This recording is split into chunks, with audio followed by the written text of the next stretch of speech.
अस्सलामु अलैकुम वरहमतुल्लाहि वबरकातुहू। सवाल पूछा गया है कि एक शख्स है, उसकी उम्र जो है हद बलूगत को पहुंच चुकी है, लेकिन वो पागल है और इसी हालत में उसका इंतकाल हो जाता है, तो क्या उस पर नाबालिग वाली दुआ पढ़ी जाएगी या बालिग वाली दुआ पढ़ी जाएगी? जो आप इरशाद फरमा दें।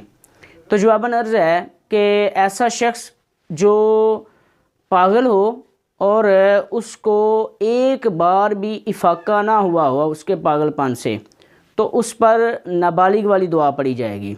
और अगर उसको बालिग होने के बाद एक बार भी इफाका हुआ, उसका जुनूनियत, उसका पागलपन दूर हो गया, तो उस पर बालिग वाली दुआ पढ़ी जाएगी।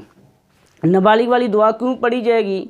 इसलिए पढ़ी जाएगी कि वो शरीयत का मुकल्लिफ ही नहीं हुआ कि उस पर जो है वो बालिग वाली दुआ पढ़ी जाए।